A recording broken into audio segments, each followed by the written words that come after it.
Does everybody understand? All right, coolio. All right, let's just get it started, I guess. All right.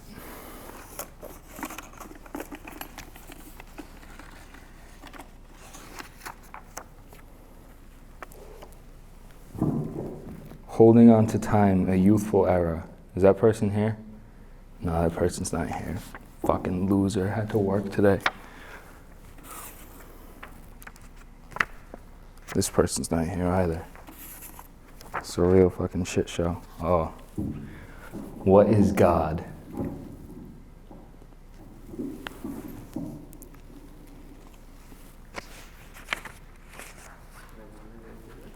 Right into that mic. What makes you feel that you can rely on God? Okay.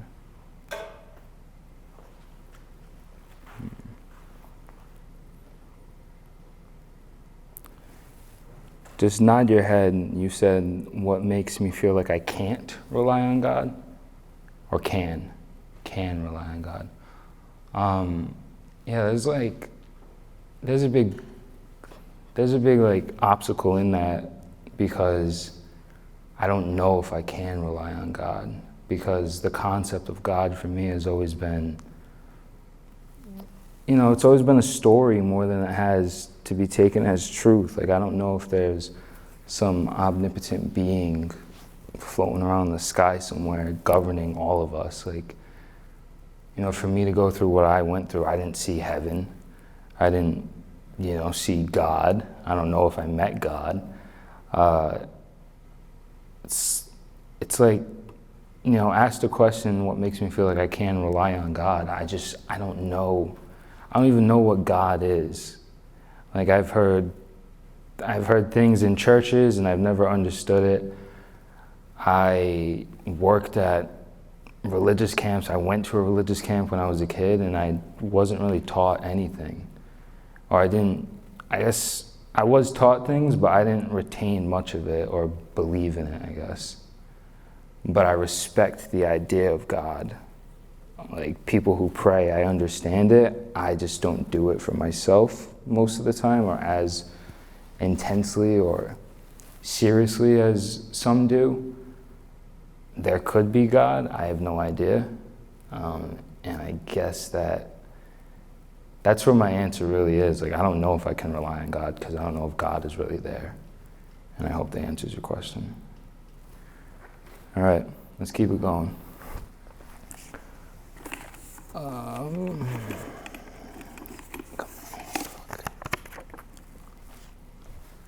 Denying grief.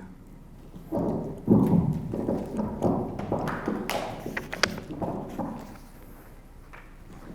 the sensibilities and traits one carries as a child ever truly die, or do they evolve and morph?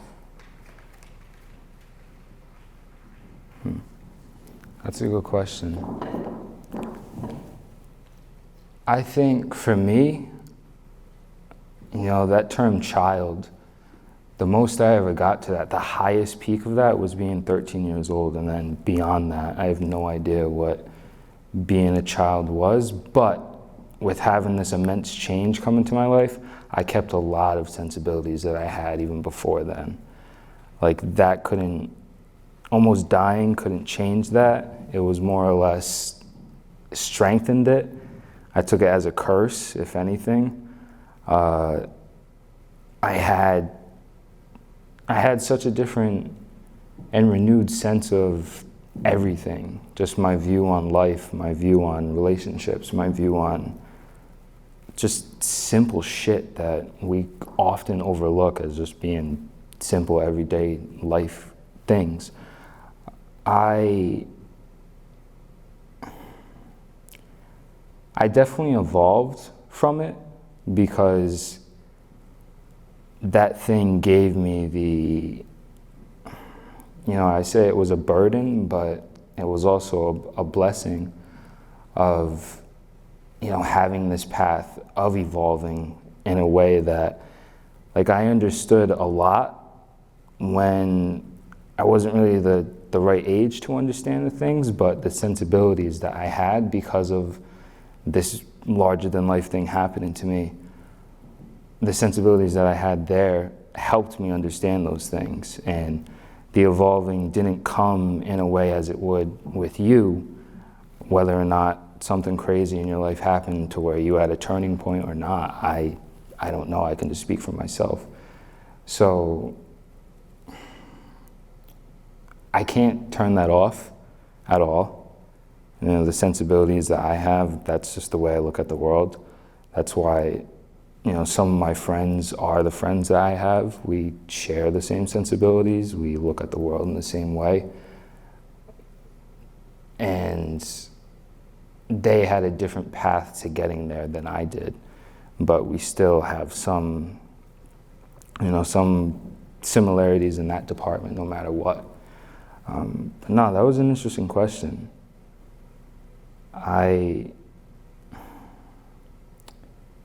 One of the biggest things for me to deal with after this injury was working through those emotions, because there was such an ocean of them. There was so much to understand, so much to take in, and I was young. Like I say, I wasn't a kid because it didn't really apply to me. But I was so young to have to understand the shit that I had to understand. And those sensibilities, it's not sensibilities in the definition of like, oh, I was sensitive to certain things. It was just understanding life, period. And the biggest thing in that understanding was understanding that life is precious. Life is something not to be taken for granted, and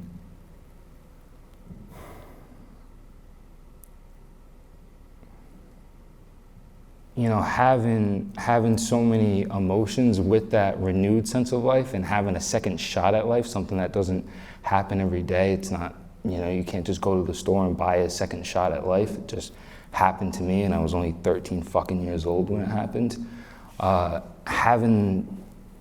Having those emotions at my disposal, you know, I was armored with them. That pushed people away. That brought people in and then pushed them away, and that brought the people in that are still here today. But the sensibilities came at a cost, because the world doesn't look at, you know, understanding or having, you know, this child, because I was a child in the definition of the word, because I turned 14 in the hospital, and then 15, 16, 17, and I'm only 22 now. In the eyes of Allah, I'm still a kid. Having this kid have all of these sensibilities and this understanding, this sped up, this bolted path to evolving into being that person with those sensibilities, that wasn't a very popular movement to have. It wasn't something that people accepted. I had to, I waited years of, dealing with the ones that were from life before and then life after with these renewed sensibilities that I had.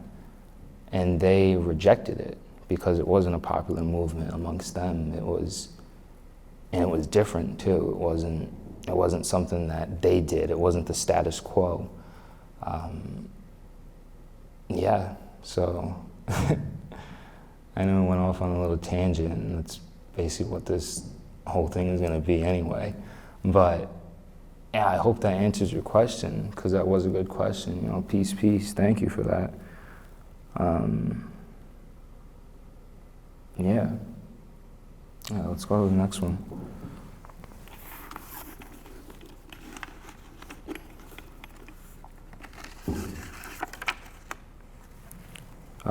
Seeing you was reliable as a blue moon.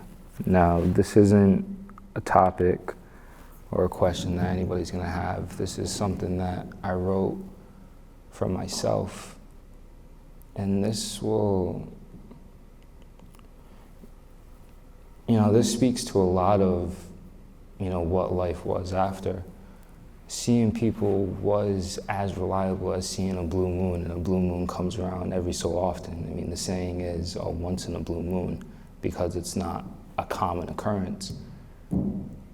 I went to school to be with friends, to be social. That, I wasn't too interested with the academics. I was there to be social. That was really the only reason that brought my ass to school in the first place, was just being social with people.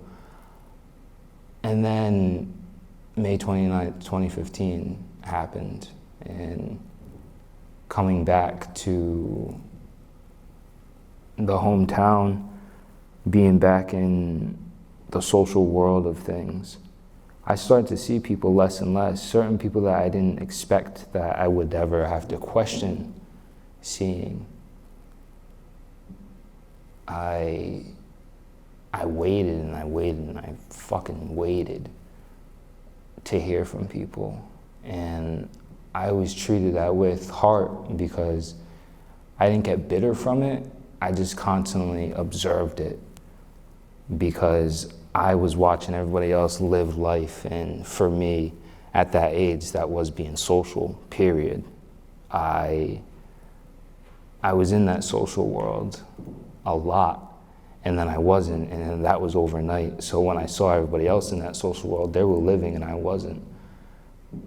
But I didn't give up on those people either. And when I saw them every so often, i.e. a blue moon, it felt good. But what didn't feel good through that entire process was realizing that I only saw people, and our relationship was as reliable as a blue moon. We weren't really friends anymore. We were acquaintances, and I hated that term. And I applied that term to more people than I did not. And, having that experience, I'm not bitter from it now, older. I just realized that having that relationship with people, it was transactional. People came around when they needed something, when they had a hole that needed mending or whatever it was, because like I said before, I treated it with heart, and I gave everybody my heart before I had any space to give myself a piece of that.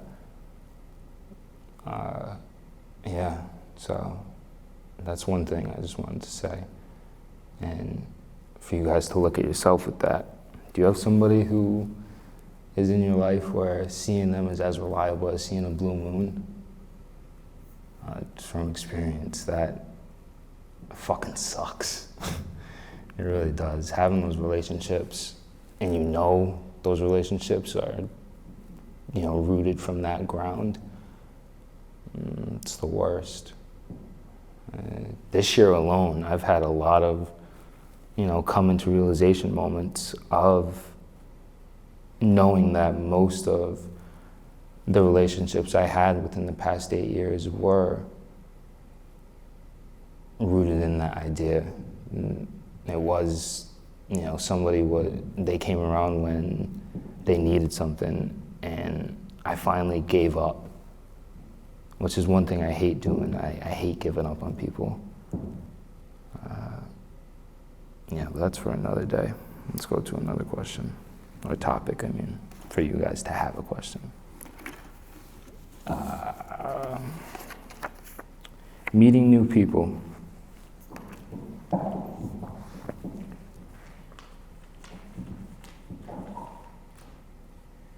you enjoy meeting new people, or do you prefer maintaining your own internal peace?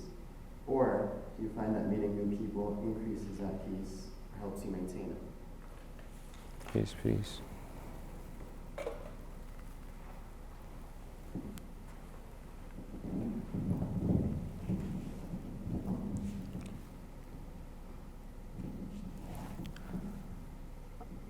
I had a lot of peace with the people I knew before that night in May of 2015. I had peace with going to school and knowing exactly where their locker was. Going to school and knowing that we're all going to see each other after the final bell rings. And then that wasn't the case. And I rejected meeting new people because I hated the fact that the ones I was comfortable with, the ones I had peace with, that they moved on. It's not that they left me or anything, that they just moved on in life. I had something happen that, I was a kid. I was 13 when it happened, so it's a miracle that I finally found understanding with it, but there was no way in hell that they were going to understand it because they were also 13, 14 years old at that point as well. But the older I got, and as I moved in, I moved on through, I can't say they were the teenage years, even though they were my teenage years, but as I moved through those years and out of high school into college, I didn't mind the idea of meeting new people. I went through high school with seeing the people that I knew, so meeting new people was incredibly hard to do.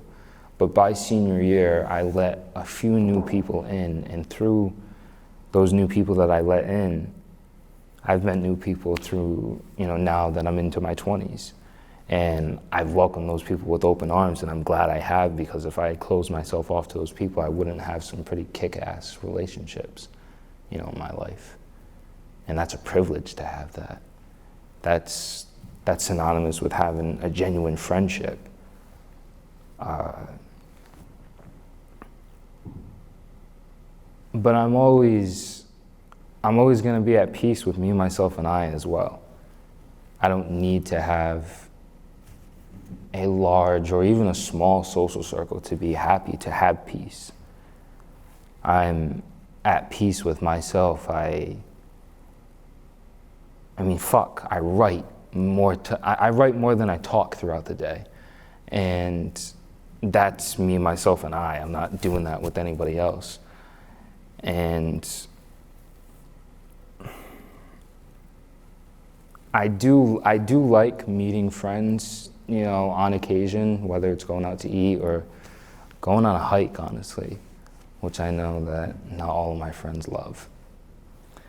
I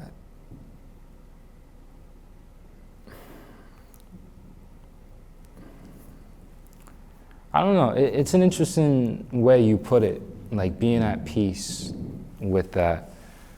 Because meeting new people, I didn't see the benefit in it until I accepted that idea, until I did that myself, until I stopped talking and I actually acted on it, and I let new people in and had fun times with those people. People who I didn't know at all at one moment in time, and then by our first conversation, it's like, oh no, I can rock it out with this person. This person's cool as fuck. And that's not me making a quick judgment. It's me being somebody who is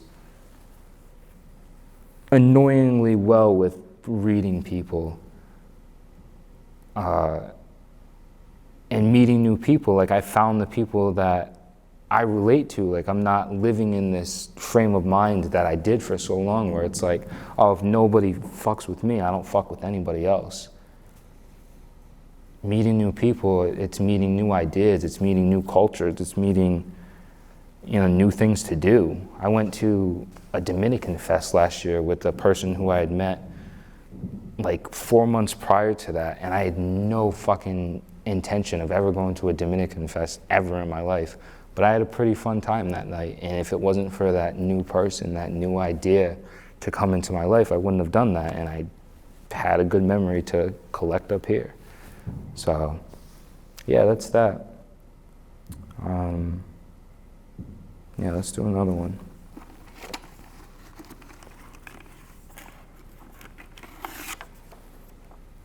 Old friends post-May.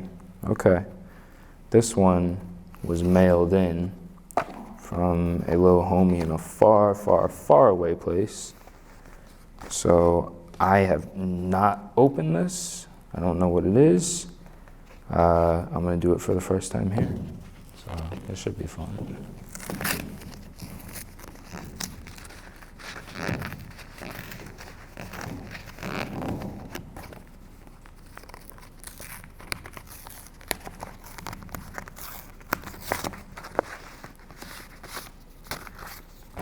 looks like they painted on it.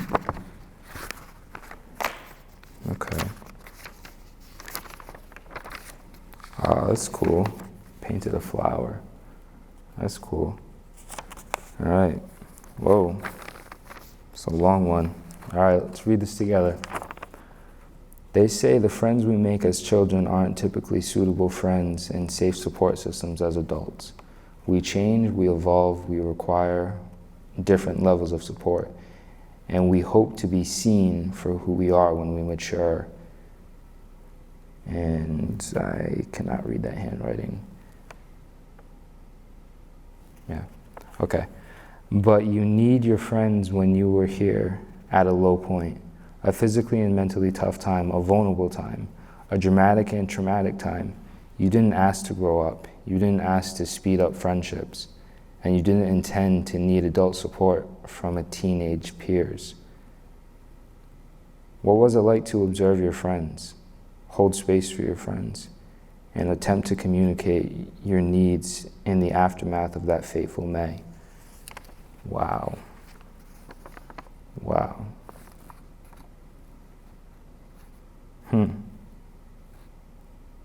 What was it like to observe your friends?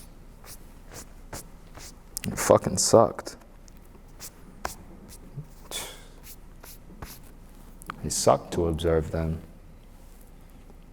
because we snuck out every single Friday night, went to Taco Bell at 11 o'clock at night, and we had fun that way.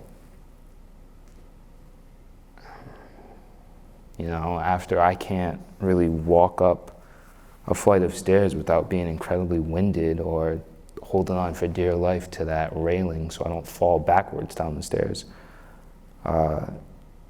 we weren't sneaking out every Friday night. I couldn't physically do those miles on top of miles at 11 o'clock at night, and those were some of the best memories from what I consider my childhood.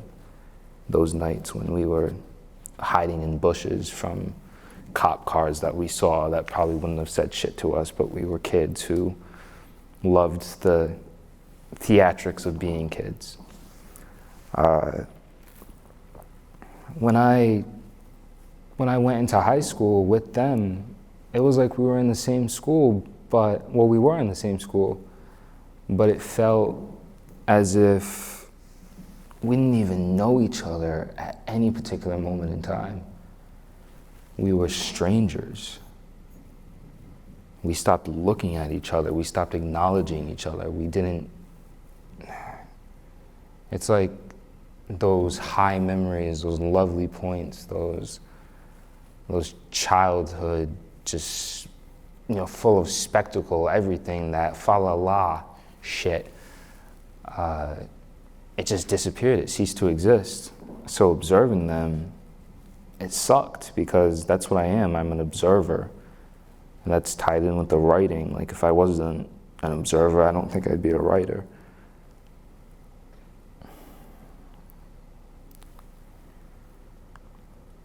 Hold space for your friends. That was a war. Because even though they acted like, or they didn't even act like, I would say, because saying they acted like translates that I'm villainizing them, and I don't want to do that. It's just the way the cookie crumbled, the way time went on. We didn't know each other. We stopped conversing. We stopped everything.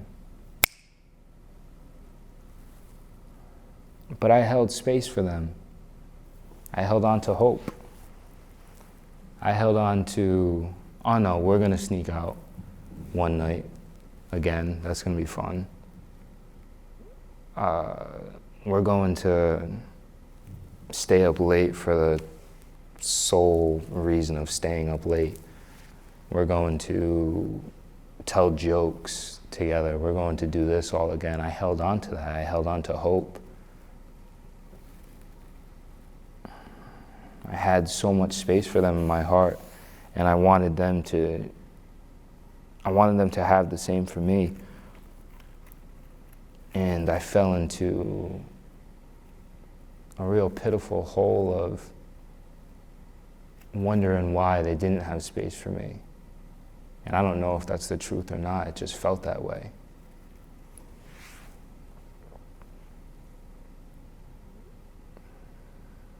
But nevertheless, I had space for them. And I had space for them just this year. And where I am with the relationship with myself, I got space for myself now. I finally have that. But I'll always look at a younger version of myself and sort of take issue with having space for those people, whether that's me being a good person or not. I think it gave me so much little than it did anything that I wanted, those great moments again. They didn't exist anymore. It was chasing ghosts. It was going out the past when that couldn't be repeated. An attempt to communicate your needs after the aftermath. I didn't share what I was going through. I listened to what everybody else was going through. I was the therapist to everybody. I didn't like to share what I was going through. That didn't feel natural, and it didn't feel fair. I walked around with a lot of shame. So I didn't say anything about what I was going through. I didn't say how frustrated I used to get when there was this limp that I had that was painful at points, though when they asked me in the doctor's offices, I didn't say it was painful. I said, I don't understand the pain scale with, sad face, happy face. I was like, what the fuck is that?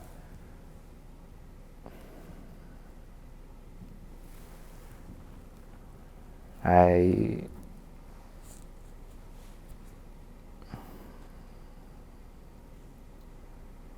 didn't want them to know that I wasn't strong, or I didn't feel strong. I didn't want them to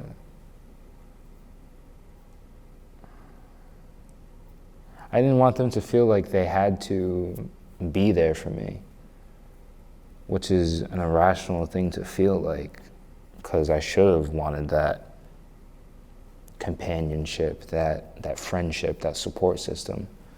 But I felt like being a burden was worse than anything else. I didn't want to feel like, I'm going through this pretty heavy shit, but I don't want to burden them with that. Though when they're going through something, I'm there to pick up the call no matter what. I didn't say shit about what I was going through. I didn't try to communicate. The most I talked about was, I don't even know what it was, to be honest. I think I just listened to everybody else, responded to their worlds, than I ever talked about mine at all. Yeah.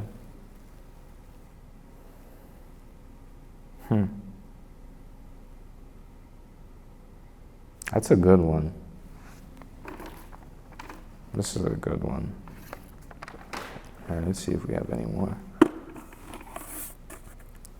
We don't have any more. We're done. I think that's that. I think maybe now I have a little time to explain what this is. And I don't like explaining what the things I create are.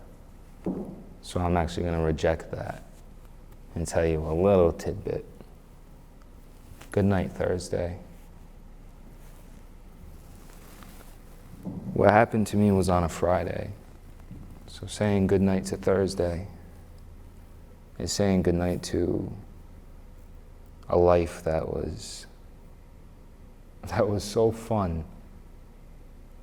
A life that was